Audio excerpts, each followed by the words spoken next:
अनुपमा ने सालों बाद घुंघरू पहने। सोशल मीडिया पर मचा धमाका, लेकिन इसके पीछे छुपा है एक गहरा राज।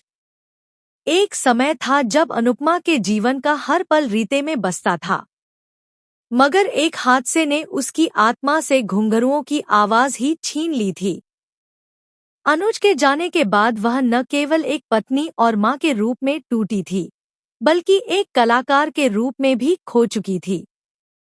लेकिन अब, बरसों बाद जब उसकी जिंदगी में फिर से उठने की एक उम्मीद जगी है, अनुपमा ने वही घुंघरू पहने हैं जो अनुज ने कभी उसे उपहार स्वरूप दिए थे। सोशल मीडिया पर जैसे ही अनुपमा के डांस का वीडियो वायरल होता है, पूरा शहर हिल उठता है। लोग हैरान रह जाते हैं कि सालों बाद वह औरत, जो खुद को पीछे खींच चुकी थी, न सिर्फ स्टेज पर लौटी, बल्कि अपने भीतर छुपी देवी को भी जागृत कर दिया। इस कहानी की शुरुआत होती है राही और माही की बहस से। माही, जो खुद को बेहतरीन डांसर मानती है, राही से कहती है, तू बस अनुपमा की परछाई है, असली स्टार तो मैं हूँ। अनुपमा की तरह घुंघरू पहन लेने से कोई डांसर नहीं बन जाता।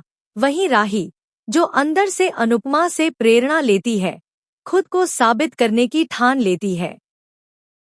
डांस कंपटीशन की घोषणा होती है और सबके दिलों की धड़कनें बढ़ जाती हैं।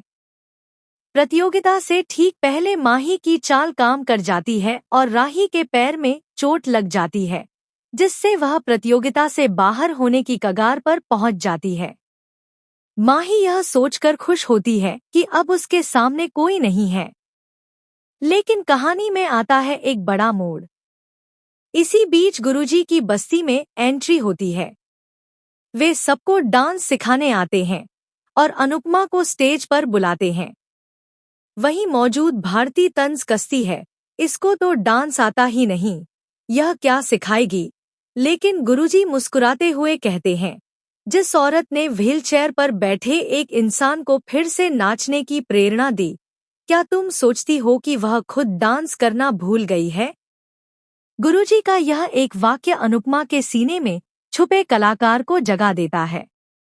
वे कहते हैं, जब तुम कान्हा जी की भक्त हो तो क्या उनके आशीर्वाद से तुम डांस भूल सकती हो।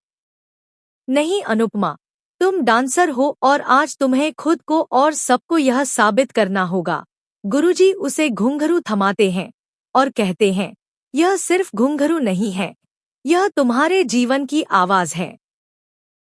इन्हें पहनकर फिर से दुनिया को बताओ कि अनुपमा सिर्फ मां, पत्नी या बहू नहीं, एक अद्वितीय कलाकार भी है। अनुपमा स्टेज पर जाती है। वहां की रोशनी, लोगों की निगाहें और अतीत की यादें उसे घेर लेती हैं। वह अनुज को याद करती है और उसकी कही एक बात गूंजती है, अनु, जब तुम नाचती हो तो लगता है जैसे खुद सरस्वती माँ उतर आई हो। उसी पल अनुपमा अपने आंसुओं को घुंघरुओं की झंकार में बदल देती है और जो प्रस्तुति वह स्टेज पर देती है वह सिर्फ एक डांस नहीं, बल्कि एक आत्मा का पुनर्जन्म होता है। भारती, जो अब तक उसे ताने मारती थी, उसकी परफॉर्मेंस से इतनी प्रभावित होती है कि उसका वीडियो रिकॉर्ड कर सोशल मीडिया पर पोस्ट कर देती है। वीडियो कुछ ही समय में वायरल हो जाता है। हर जगह सिर्फ अनुपमा के डांस की चर्चा होती है।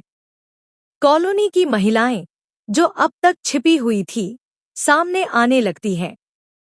वे भी डांस प्रतियोगिता में भाग लेने का फैसला करती हैं। लेकिन कहानी में अब आता है असली ट्विस्ट। राही और प्रेम तक जब यह वीडियो पहुंचता है, तो राही के होश उड़ जाते हैं। उसकी आंखों में ईर्ष्या की आग जलने लगती है। लेकिन अब उसे खुद पर शक होने लगता है, क्या वह कभी अनुपमा